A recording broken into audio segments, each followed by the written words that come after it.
ढूंढने लगी। तब तक आगे जब गई तो देखती क्या है, जमुना के तट पर बालू में भगवान के चरण चिन्ह बने थे, और भगवान के जहां चरण चिन्ह अंकित थे वहीं पर श्री राधा रानी के चरण चिन्ह भी अंकित थे।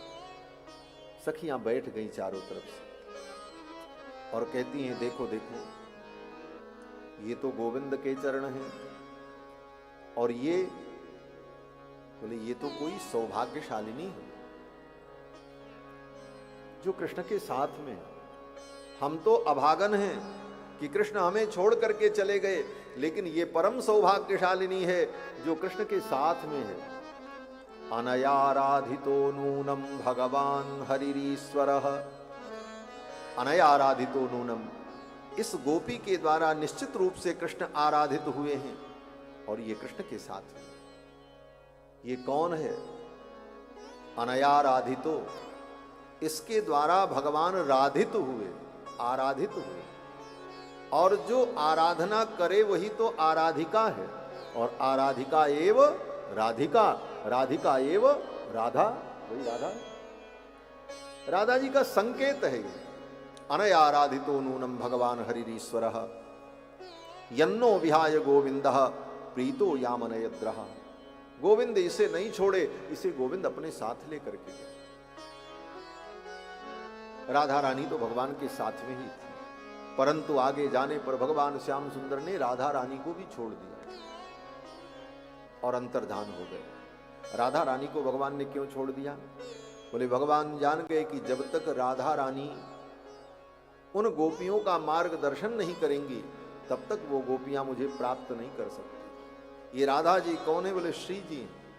श्री जी के कृपा के बिना कृष्ण तत्व को कोई प्राप्त नहीं कर सकता। इसी भाव को भक्त लोग अपने सहज शब्दों में कहते हैं, राधे राधे श्याम मिला दे। हे राधा रानी, आप ही श्याम से मिला सकती हो।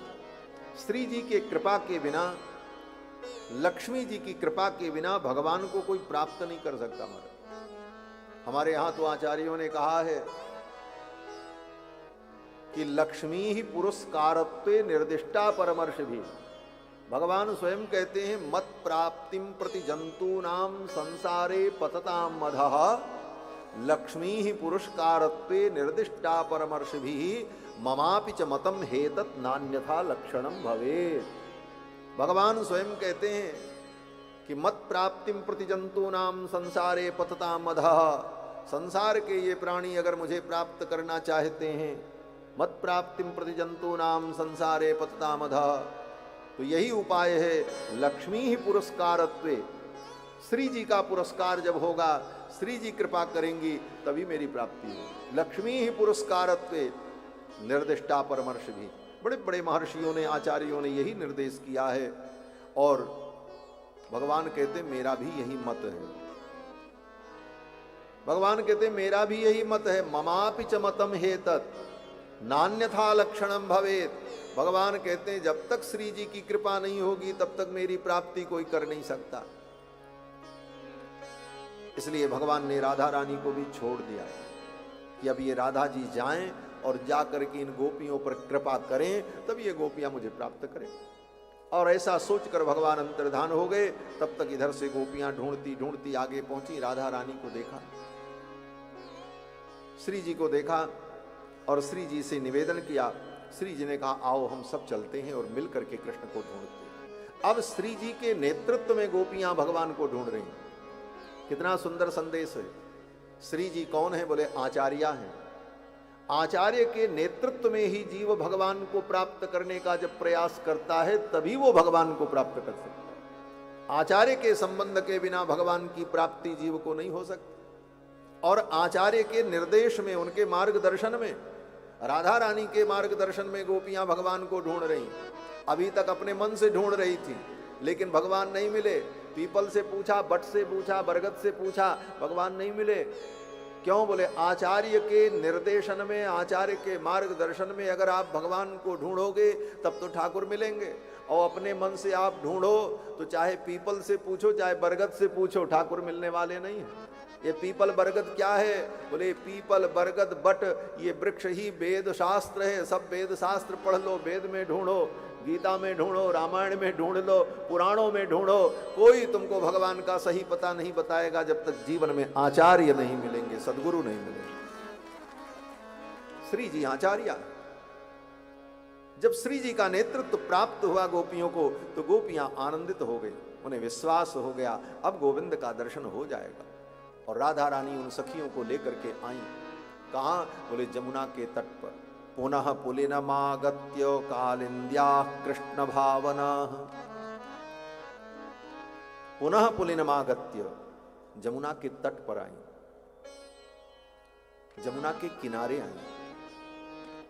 ये जमुना के किनारे आने का मतलब क्या है? बोले यमुना ही मानो संसार है, ये संसार रूपी नदी के थोड़ा किनारे लगो। संसार में बहते रहोगे तो गोविंद को नहीं पाओगे, थोड़ा संसार से किनारा करो। कहते हैं ना कि इनसे हमने किनारा कर लिया है आजकल। संसार से थोड़ा किनारा करो और आचार्य का नेतृत्व प्राप्त करो और तब ठाकुर को ढूंढो। ठाकुर इसी संसार में मिल जाएंगे, यही मिल जाएंगे। राधा रानी के नेतृत्व में जमुना के तट पर आकर के गोपियां भगवान को ढूंढने लगी। समवेता जगुहु कृष्णम, समवेता जगुहु कृष्णम तदागमन कांक्षिता। और एक साथ सब गोपियां रो रो करके भगवान को पुकारने लगी, गीत गाने लगी। करना क्या है? बोले आचार्य के नेतृत्व में भगवान का स्मरण करो, भगवान का स्तवन करो, भगवान को बुलाओ, पुकारो और भीगे हृदय से। ये रोने का मतलब भीगा हृदय। हृदय भीग गया, इसका परिणाम क्या है? बोले इसका परिणाम यही है कि जब हृदय भीग जाएगा पानी में, और इतना पानी कि उसमें तुम्हारा भाव, तुम्हारा हृदय भीग जाए और वो पानी इतना ज्यादा हो कि आंखों से बाहर आने लग जाए, इसी को तो रोना कहते। अब गोपांगनाएं रो रो करके भगवान को ढूंढने लगी और गोपियों ने एक सुंदर गीत गाया। इस गीत का नाम है गोपी गीत। गोपी गीत में गोपियों ने अपनी भावना को व्यक्त किया है। हे श्याम सुंदर, आप जब से आए ये ब्रजमंडल स्वर्ग हो गया, लक्ष्मी यहाँ निवास करती हैं, आप में मेरे प्राण प्रतिष्ठित हैं। त्वयि धृतासवः त्वाम विचिन्नते, मैं आपको ढूंढ रही हूं, आप नहीं मिलोगे तो मैं मर जाऊंगी। रो रो करके गोपियां कहती हैं, हे श्याम सुंदर, आप केवल गोपिका नंदन नहीं हो, न खलु गोपिका नंदनो भवान अखिल देहिनाम अंतरात्मदृक्।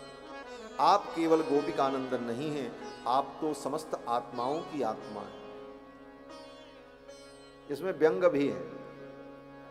गोपियां कहती हैं, श्याम सुंदर,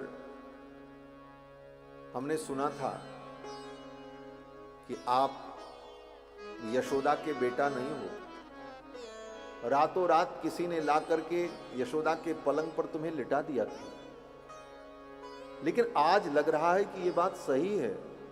क्यों? बोले गोपिका नंदनो भवान न, आप गोपिका नंदन नहीं। क्यों? बोले यशोदा के अगर आप बेटा होते तो मेरी यशोदा तो बड़ी करुणामयी है, मेरी यशोदा तो बड़ी दयालु है, लेकिन कृष्ण तेरे अंदर दया नहीं है। तेरे वियोग में हम तड़प रही हैं और तुझे दया नहीं आ रही, इसका मतलब तू यशोदा का बेटा नहीं है। गोपिका नंदनो भवान न खल न, निश्चित रूप से तुम यशोदा के पुत्र नहीं हो और तुम्हें लोग परमात्मा कहते हैं। तुम आत्माओं की भी आत्मा हो, अखिल देहिनाम अंतरात्मदृक्। तो गोपियां कहती हैं, अगर आत्माओं की आत्मा होते तो हमारी आत्मा की पीड़ा को आप समझ सकते, लेकिन आपने हमारी आत्मा की पीड़ा को नहीं समझा और अभी तक आपने दर्शन नहीं दिया। इसका मतलब आप अंतरात्मा भी नहीं हो। अखिल देहिनाम अंतरात्मदृक् न, सब जगह न कान में कर ले तो ऐसा भी अर्थ होता है। गोपियां मानो कहती हैं, आपके विषय में शास्त्रों में लिखा है, विद्वान कहते हैं कि बिखन सार्थितो विश्वगुप्तये, ब्रह्मा की प्रार्थना पर विश्व की रक्षा के लिए आपने अवतार लिया है। सख उदयवान सात्वताम कुले, लेकिन मुझे लगता है ये भी सत्य नहीं है। क्यों? बोले विघन सार्थितो विश्व गुप्तये न कथम। क्यों? तो गोपियां कहती हैं अगर विश्व की रक्षा के लिए आपका अवतार हुआ है तो क्या हम विश्व से बाहर हैं? हम भी तो विश्व में ही हैं, और हमारी आप रक्षा नहीं कर रहे हो, अपने वियोग में दुख दे रहे हो, मेरे प्राण चले जाएंगे। क्या मेरी रक्षा करना आपका कर्तव्य नहीं है? हम विश्व के अंतर्गत नहीं हैं। ऐसा कह करके गोपियों ने अपने मनोभाव को व्यक्त किया है। गोपी गीत में गोपियों ने भगवान से अपने दुख का निवेदन किया, और रो रो करके जब निवेदन किया तो भगवान से रहा नहीं गया, भगवान प्रकट हो गए। रुरुदुः सुस्वरम राजन कृष्ण दर्शन लालसा।